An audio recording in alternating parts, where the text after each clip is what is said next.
I think it's about time to start. So I'm asking you to please join me in welcoming Chris Pope from Strategy. Thank you.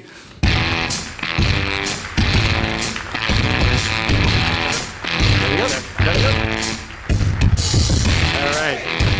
Wow. Good morning, everybody. So I kind of get the fun part of the presentation where sort of talk about the history, the background of the company, where we started and where we came from.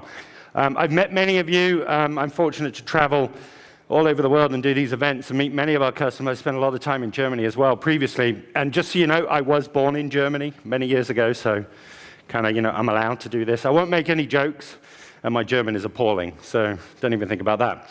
So 2004, Fred founded the company, and he started out with a vision, which, if you look at what we do today and sort of take away all the hype, all the buzzwords, all the latest and greatest things, it still rings true. And we still have to do this every day. And it's how do you route work or get work done in an enterprise? So whether that's requesting something, telling something someone's broken, something's changed, you need something, you need some knowledge, that's work. And I often talk to customers who have quite big visions, quite big sort of goals and objectives, and say to them, what is it you're trying to do? What is it you do every day when you come to the office?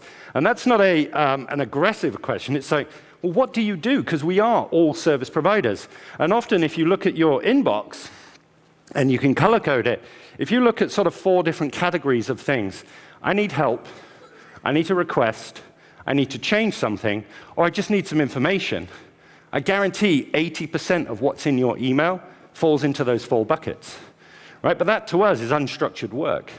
You can't report on it, you can't automate it, and it just creates busy work for us. Right? So it's like, well, how do we get around that? How do we do that? And it's about routing work through the enterprise. And as Philip said, we started in ITSM because we were the first to start in that world as a cloud-based platform. And we continue on that journey today. And it still rings true that all these other great products and things you're going to hear about, they still augment and surround actually getting work done in an enterprise. Now, many of you, we meet with you, we talk to you often. Digital's the big thing, right? This big transformation. Everybody's got some kind of digital journey, some kind of digital objective, digitalize the business, all those sort of things. And the people we're bringing into the workplace now, they don't know any different than a smartphone or an iPad or an iPhone or whatever it may be, right? That's not the generation that's now coming into the workplace. So we've been listening. A big part of what we have to do, and again, this goes back to what Fred said, we have to listen and learn. Our customers know more than us. I often say developers know how to build something, they don't know what to build. They can build anything they want, but if it doesn't align with a solution or solving a real problem that you're telling us about, then it doesn't deliver an outcome. It's just another widget. It's another piece of technology. So a lot of what you said to us is, well, we want to build a digital workplace. And well, okay, what's that mean, right? How do you do that? What does that look like? And we're going to give you some examples of doing that. Digitalize my enterprise. You've got a lot of legacy technology still that's out there.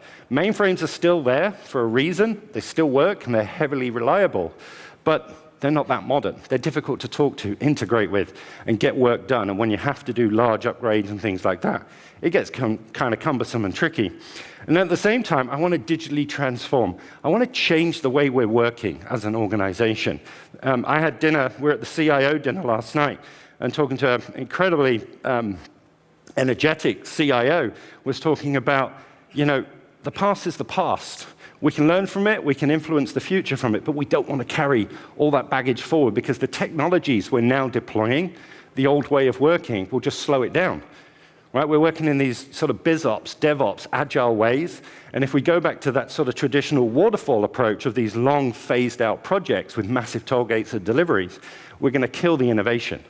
Right? That's not how the platforms work. And a lot of customers that I talk to, they're releasing weekly. Some are doing daily for the things they're doing around technology because they have to move, they have to innovate, and they have to do that. So to do that, you need the technology supports that. And often we're a major part of that in terms of being the hub, and we often act as a broker. But in many instances, we're doing the work as well. We are the orchestrator to get those things done.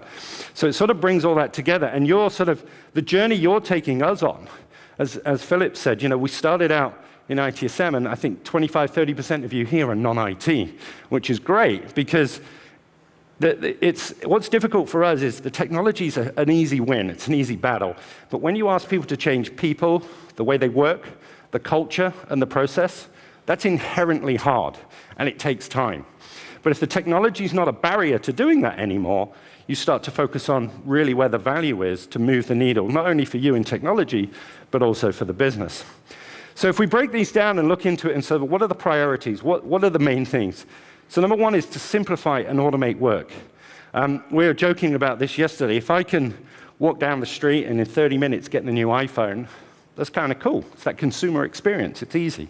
So why internally does it take 2 weeks, 3 weeks, 4 weeks when I own all the pieces? I control that in terms of my end users and all their equipment and getting the phone and provisioning the phone and setting the phone up. But it takes weeks and weeks and weeks because it's just too complex to do those things. So how do we simplify it? We're going to give you some examples around onboarding, right, which is still a difficult process in many organizations. How do you hire people? How do you retain people? And how do you sort of move them through the organization so they're productive on day one? How do we deliver a great experience? Everybody's talking about consumerized experiences or user experience or user interfaces, and that the experience we have on our phones and our iPads and things now, when you go into the office in the morning, it's like stepping back 20 years. You log into some monolithic finance system or HR system. There's a lot of giggles at the front. You must be SAP users, right? Okay, good. Sorry, had to go there. We'll talk about Pega later. But that's a bad experience, right? And you have to be sort of, a super user to figure out how to get work done. And what we want to do is simplify that as well, but give a great experience. So who's fortunate enough to have the new iPhone? Anyone? There's got to be one of you in the room. No one's that sad. Good. But did you ever go to training when you got a new phone? No. It just works. It's intuitive. It works how we think it's going to work. Yet when we deploy new services and technologies in our organization, we expect our users to jump through hoops and do all sorts of training and figure out what the heck's going on and how they do their day jobs. Yet we're sort of clapping our hands in IT because we deployed yet more infrastructure. That's not the win, right? It's about the end user and the experience. And then how do we innovate and stay ahead? The hype cycles are going crazy at the moment for things like artificial intelligence, machine learning, virtual agents are back, right? Do you remember Office 4.3? You installed it on floppy disk and you had Clippy and the little wizard? That's the original virtual agent. He was useless because he didn't know anything. But virtual agents are back. But now, powered by machine learning and things like that, they can figure things out at a speed and a scale that humans can't. So suddenly they become relevant. And dynamic relationships and dynamic conversation trees, they work naturally. They work how I think they're going to work. When I chat with the bot, it knows how I'm chatting, the context, the sensitivity of it, and therefore it gives me more appropriate answers. So let's start with the first one, simplify and automate work. Now, your journey within IT has really transitioned over the last couple of years. And you've kind of started out in that very cost-cutter mode, often being the back office, a cost to the business, keeping the lights on, very little innovation, very little change sort of work, and moving the business forward. But where we are now, you've been asked to move ahead. How do we innovate? How do you deliver value to the business? You often now have a seat at the table, at the C level, more so than ever before. And as part of that, you sort of have to prove yourself. You have to deliver that value. So the CIO has now been charged with delivering this sort of enterprise transformation. We can change the way we work, but we need the technology.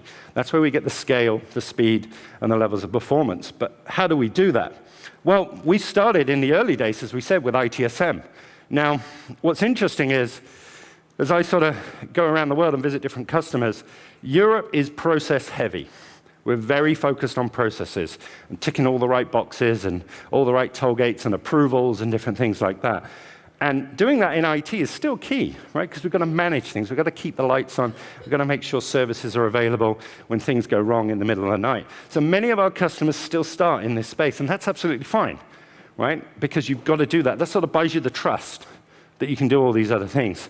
And then the next part of that journey moves sort of into the IT operations space, where we've sort of got control of things, but you might still be having outages, degradations. Well, what does that mean? How do we truly get to root cause? Not probable cause, where we think it's this, or that's the last thing that changed, but this is truly where it is, and if we fix that, we know all these other problems go away. So then you're saying, well, okay, things are good, we're feeling better about ourselves. Well, how do we now go beyond that and start looking at things like get into the cloud faster so we get that leverage, speed, and agility and these consumer-type things? And also, how do we run IT like a business? How much does it cost to do these things that we do? Right? Can we do them better? Are we better at doing them? Or, rather than managing and maintaining costly infrastructure and applications, there's better ways of doing it. Right? A great example is email. If you still manage email internally, you've missed the point. There's no benefit, there's no value in managing email anymore internally, because you just get yelled at constantly, right? Now, it's a blessing, certainly for me, when it goes down, because then it's a nice, quiet day for me. But Office 365, Gmail, whatever it is, that's a single service, and it works, and it does a particular job, and it's very good at what it's doing. It doesn't give you any benefit to the business to say, yay, email was green this month. So what? It doesn't make me any money. It doesn't give me any value. But if you could divert those resources and capabilities to do things that really change the things, then that's a real benefit to you. And then the last piece is where you really get into this value driver mode of building applications or business applications on the platform. And we're not talking about running trading systems, overnight reconciliation type applications on the platform, but it's about getting work done. How do you approve a PO? How do you get an invoice paid? How do you hire someone? These are all things that, in the grand scheme of things, feel like little problems, but they're high volume. And they're things that cause the most problem in organizations, right? We can do big transformation projects and things like that. But if you say, every day, 20, 30% of the organization have to do some kind of approval, but they have to log into 5 different systems to do 5 different types of approval, wouldn't it be nice to have like a universal approval that I can then dig in and to get the details if I need to, but there's one-stop shop where I can do all this stuff simply and easily together, right? Or when I hire someone, how do I join all those departments up so that IT, security, finance, legal, marketing all work together? It'd be nice, right? Maybe not marketing, but sorry, Jan Willem. So how do we do this, right? So this is the journey, the platform that we talked about. So originally when we came out into the market, we were a platform. Now in 2004, that was a big thing. I don't think anyone even had a cloud initiative back in 2004. And we came out and said, here's a platform. Well, what do you want to do with it? I don't know. What problem do you want to solve? Well, I don't know. What problem does it solve? And it sort of got into this weird mode. So we said, well, let's start with ITSM, which is what we know, and we know it needs disrupting. So at this point, we have 43% of the market in terms of what we do with ITSM, which is massive. It's fantastic. And we've still got a lot of room to grow because there's still a lot of legacy technology out there. And as you go on this journey sort of around this pie chart, you start doing things like analytics, so you can measure it, you can optimize, you can look at things and understand how do you get better, how do you continually improve service. And then ultimately all the way around to building applications and developing services on the platform as well. Now, this is all good and this is all very ServiceNow, but which customers do this? How do they do it well? So we got some great examples and you're going to hear from some today. But Donna Woodruff, who's from Cox Automotive, big company in the US, they came with us, they came on the journey, they brought their outsourcing development teams in-house to start using the platform to deliver the services what they were doing. How do they bring workflow across many applications together that was very disjointed or even bolted together with email in many cases? And the other thing they said, well, if we build an integration once, why can't we reuse it? Why does everyone have to have their own specific or bespoke integration every single time? We should build them once, have a standard way of doing it, and then it's reusable. What does that mean? We can use it over and over again. It's a lot simpler, it's a lot easier, and we can deploy a lot quicker. And for them, they built a safety application. A big thing around there for governance and compliance is the reporting and management of safety issues that they do in their annual reporting. So they figured out, based on all the systems they were using today, and they rebuilt that app on ServiceNow, it was something like a 2,000% ROI based on what they did. All right? Huge benefit, huge value, and it was fast at the same time. So these are the sort of things we're seeing people doing that they say, okay, let's get IT stable, let's get it right, let's understand what we're doing. Now what else can we do as a result? And too often we sort of get too stuck in trying to do massive things all the time, huge monolithic projects. But there's actually 10, 20, maybe 30 use cases in IT generally that are high volume, but they seem to be little value. But if you fix them and you automate them, they actually free up a lot of time and resource and frustration at the same time to make life a lot better for the employee. Now, as we go on this journey, we sort of figured out our customers suddenly started to do things. Initially, we're like, whoa, why are you going to be on ITSM? What are you doing? That shouldn't be what you do. And then we understood what they were doing. And they're all workflow-driven applications. Right? Everyone's trying to get some kind of work done from point A to point B. So we started looking at this and starting to understand what they were doing. And that then sort of borne out these business units or areas, if you will. So security. Often in a customer account, we talk to the CISO initially to get sort of, the security approvals and all those sort of good things done. But then we went back to them. How does security do their thing? Every day you hear about some kind of cyber attack or something going on. Well, how do they manage that? They have a lot of stuff around sort of protection and reactive measures, but how do they actually do the work? How do they respond? How do they do that? When do they do that? And that's often a board-level conversation now around what is our security posture? How do we understand where we are? Are we good? Are we bad? Are we at risk? And so on. And then beyond that, we said, well, how do you support your customers? You're all service providers to your customers. What does that experience look like? The days when you call your bank and you punch in your card number or whatever it is, and finally get through to a human, and they ask you for all the same information again. That's the worst experience on the planet, right? And on. And we continue to go on that journey. And as we sort of built out services in IT, we realized that onboarding was a major part of that as well.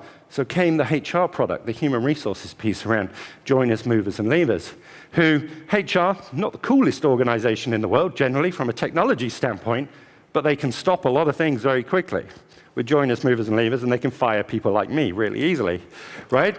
But they're crucial as a business partner to getting work done because you need these resources on board. You need them productive, and you need them working. Right? So there's lots of things like that suddenly you start to think of it less of IT and ITSM. It makes sense. All the building blocks kind of come together. And another great example of this, we have a customer who we're going to talk to shortly on stage. I just want to show you a video and sort of walk through this and give you some understanding of how this is changing, how things are happening in the real world.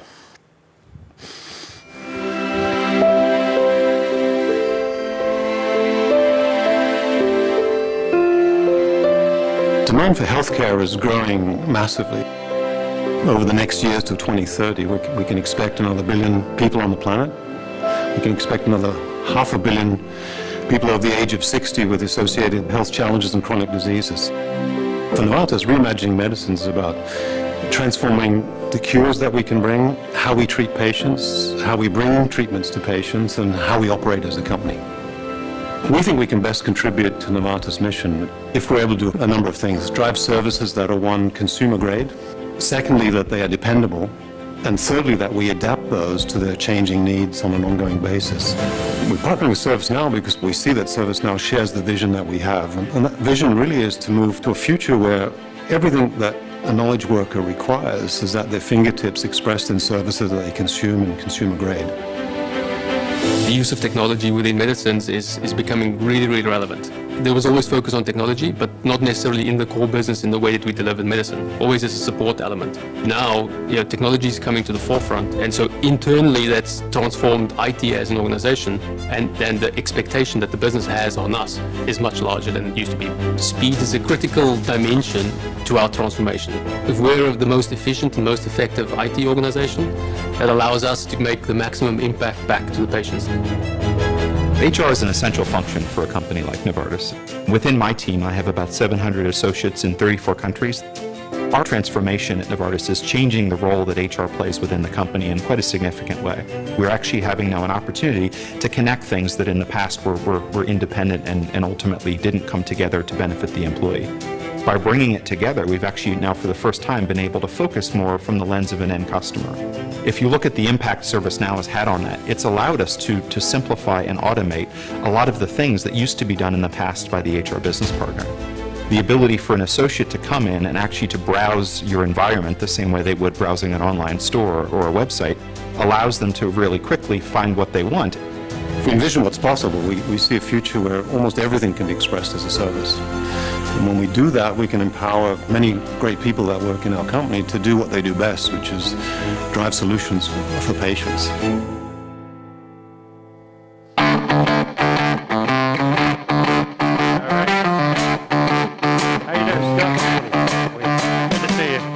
All right, So Scott Mason from Novartis has been gracious enough to support us in many of these events around Europe. And sort of, you saw the video there. There was no mention of ITSM at all, right, in terms of what they're doing as part of their transformation. So, Scott, you know, I know a little bit about your journey and what you're doing and how it really does save lives, ultimately. So the journey you're on, the company, and how's it transitioning in that mode, and what are you seeing going on? Well, thank you, Chris, and good morning, Frankfurt, good morning. The journey we're on around reimagining medicine is one that is, with IT at the core. We're really on the critical path as part of that journey, both supporting scientific revolution as well as engaging in and bringing information technology revolution to how we invent drugs, how we bring those to market, how we inform patients and doctors about what these medicines can do. And so, for us, it's all about freeing up capacity, educating ourselves, bringing an ecosystem into the company that can support that agenda. And maybe some of our conversation was, well, how are we doing that? And I think the most important aspect of our journey, as you've seen in the video, is starting to think of everything as defined as a service. The reason for doing that is it starts the conversation from outside in, not inside out. We talked about, good at processes and so forth. Processes can be great and they drive efficiency, but to what end? It doesn't necessarily mean we're delivering value. When we start with services, we think of what's the customers need, what's their value point, how do we influence that? And I think that's the North Star for the transformation that we're on, Chris. And what do you think sort of in that journey is critical to making that change? What was the catalyst or the driver that you suddenly went, yeah, everything is a service. How do we sort of deconstruct that and make it work? Well, the starting point, and I'll mention two things just that we found to be extremely valuable in this journey. First of these is defining a global service owner, somebody who sits behind this service as a mini CIO in effect, looks right end to end across all the different components that make up the service, understand what the impact is, drive the strategy, drive the resourcing, work across the different components of the organization, the different sub-services that deliver that end result. It's an exciting role that we've newly created. It's hard politically because it works across different power bases of existing delivery in the company, but extremely effective. And we've seen this free up 30 to 50% or make an improvement of 30 to 50% on key KPIs, which is just a starting point. So that's number one, which is the global service owner idea. Very, very important. The second one of these is an integrated platform. We don't want to spend time thinking of how to stitch things together so we can operate in an end-to-end way. And working with ServiceNow offers that level of integration, certainly for IT, where 35 of our 55 processes that we've defined as standard for IT we're implementing on the platform, but then also beyond. It allows us then to focus on the insights that the services bring through the platform rather than thinking about how do we actually make this work. Right, and that's huge, right? And like we said earlier, the hard part in this is the people and the culture change, because suddenly this individual or group of individuals are responsible for a service. No longer can they sort of say, throw stones over the wall, it's him. Yeah. No, it's you, and you can control pieces of the value chain, make them work together. It's very interesting. It shifts the focus to around what are we doing as an organization, and is that really valuable? Are things that we're doing not valuable? Can we start to remove waste from the system and just focus on what's important? Yeah. It's liberating. And this isn't just about IT, right? This is beyond IT. And I know sort of initially, and we've talked together at a sort of an account level on what we're doing with you, the initial building blocks of getting all those initial things in, but the creation of those shared services that are worldwide, where do we go next? What's part of that sort of journey that you're going on? Yeah, so it's not just about revolutionizing or reimagining how we deliver IT, but it's reimagining how we deliver services across, firstly, our shared services, organization in the company, as well as the broader across the enterprise. And so at the moment we've defined, the starting point is defining about 20 core end-to-end services. I know you'll talk more about hire to onboard. That's one of those where we can see immense value in the organization, and a number of others that we're working towards in our shared service environment. So this is about 10,000 people, about 5 billion spend with IT, procurement, financial reporting and accounting, real estate and facilities, HR services, and so forth. Looking across those, what can we do that we have in our control there to stitch end-to-end together a seamless experience for our customers, working towards organizing so that we deliver in a way that has end-user impact. That's brilliant. So, I'm on this journey with you. I think I just got the request to do an EBC with you as well in the coming weeks. So I want to thank you for all your support across EMEA. You've traveled around with us and helped us out. So, and wish you all the best for the future. So big round of applause for Scott, please. Thank you.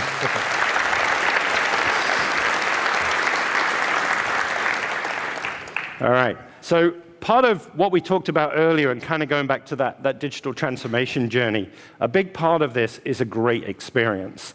And think about the last time you had a great experience in consuming a service, or getting a service, or changing a service, and so on. And often when we talk about customers, we think about the people that are the customer of the customer, almost. But your employees are your customers as well.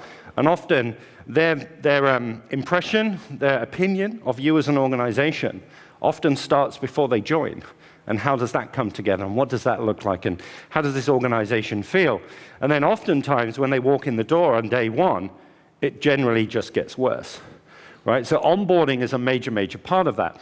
But we're not set up to help that. If you think about organizationally, yes, as a whole, we're all under one roof, essentially, but we're all siloed. Right? And this isn't a new problem, talking about silos in the business. Right? That you've got support, maybe sales, marketing, finance, legal, HR, and so on. And they've all got their own things to do in life, and that's fine. But the second you need to engage something or a service that crosses those boundaries, it gets really hard. And often we rely on email, spreadsheets. If we need a pretty chart, we'll get a PowerPoint to make it look more important. But how do you get that work done? And if you're the customer on the end, where's your insight? Where's your transparency? Now, if you go home, you order something from an online retailer, an Amazon or whoever, you know where it is, when it is, when's it going to be delivered to my house? Maybe you get a text message that says it's going to arrive at this period of time. That's the experience we're used to. Yet internally, when we fire off a request, it kind of goes off into an ether, into the black hole. So we send another one, and we bump the priority up on the email. It's urgent. And then we start adding more people to the email thread because we think that's going to get it solved quicker. Right? And then you get into the reply to all scenario, where everybody's getting emailed about something they don't even care about, let alone can do anything with. So what we're trying to do is say, well, how do these functions work together? Now, good or bad, and this is where it's a bit difficult with some of the crowds, ITIL was born, and I'm sure we've got a few experts and ninjas and other things in the world in the room, but the principles of ITIL did us all a favor in IT because they put structure around what we do. No one did that for these other departments. There is no equivalent in finance. There is no equivalent in HR for joiners, movers, leavers. Right? So how do they get work done? If you talk to your HR business partner and say, are you any better now than you were last year at doing what you're doing? And they probably don't know. It's hard to measure and it's hard to understand.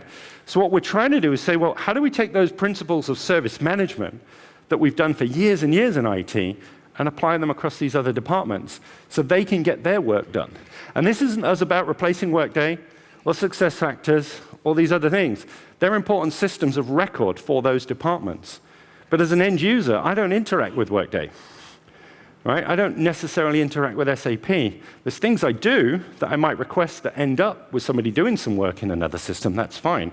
But to me as an end user, I don't really care. My experience should be the same at the front, right? One experience to do all these things together. And then IT is the smart one that brokers and brings all these transactions together seamlessly.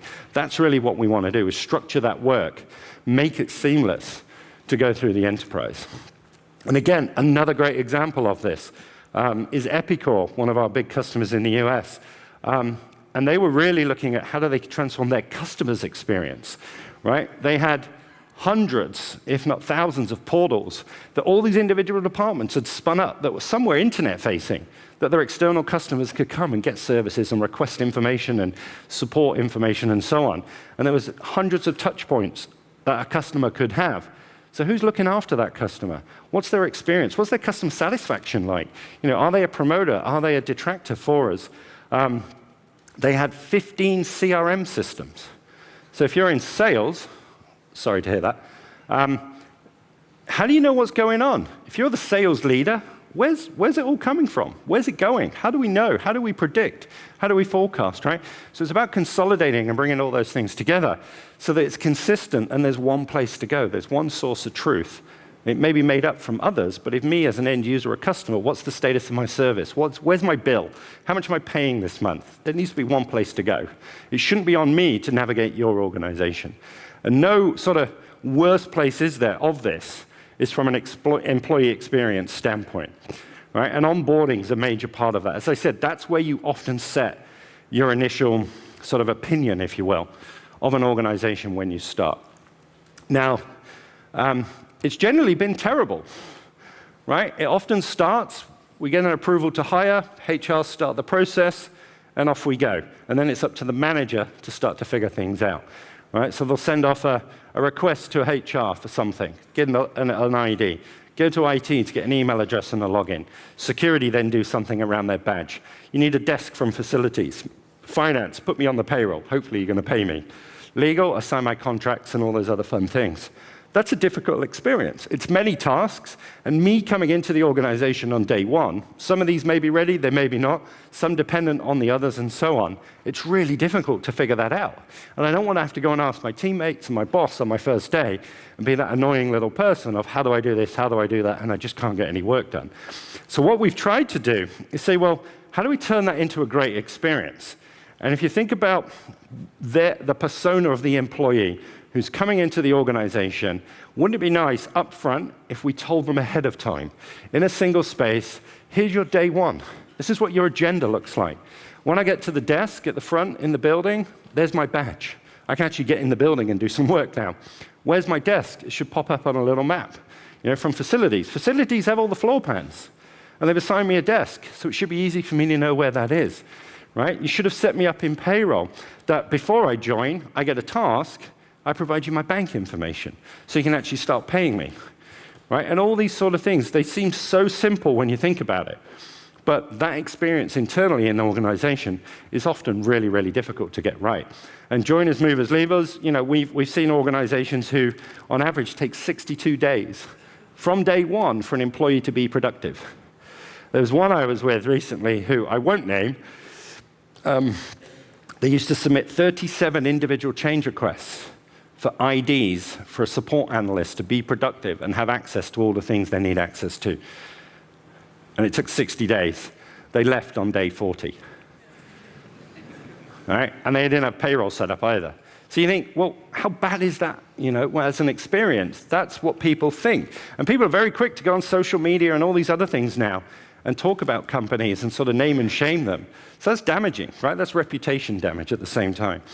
And you know, another great experience of this is a lady called Carly, who's the director of HR services, who in the early days, we were almost frightened to talk to these people.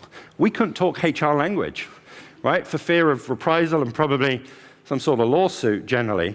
But if you look at what they do and the services HR provides, right? They are a service provider. So how do you engage with them? Payroll information. What are my benefits? What are the company holidays? Right? So we talked a little bit about virtual agents. Guess what the #1 requested question is of a virtual agent? It's not reset my password. It's not get me a virtual machine. It's how much holiday do I have remaining?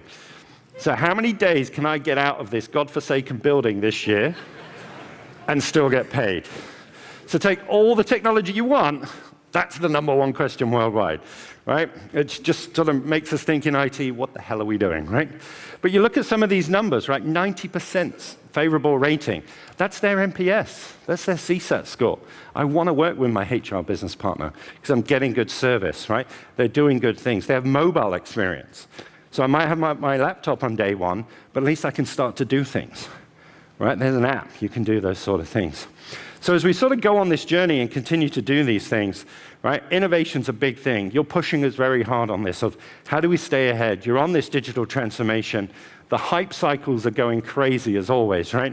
From everything from DevOps to tribes and squads and IoT, right? And smart cities and machine learning and so on.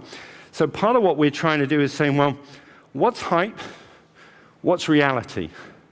Right? And we're sort of in the middle of that cycle at the moment where everyone wants to do it, but no one really knows what they want to do. And often you say, well, okay, if I gave you all of that tomorrow, what could you do with it? Would you be ready to use it? And often the answer is no, right? Because we know how to solve problems in IT. We're really bad at identifying what those problems are and what's the appropriate use case for it, right? So, but it's going to impact everybody. And if it's part of those core platforms where suddenly it's an enabler to do new things without those big, lengthy infrastructure projects, right, that becomes a key part of you being that value driver. And it's about finding those right use cases, but then also the set of data that you need for this thing to learn, for this thing to train and understand. And what we're going to do now is walk you through an example of where this applies and where you're going to see us come to market with this in the future. So I'd like to invite Ralf Schnell onto stage, who's one of our advisory solution consultants here in Germany. Ralf?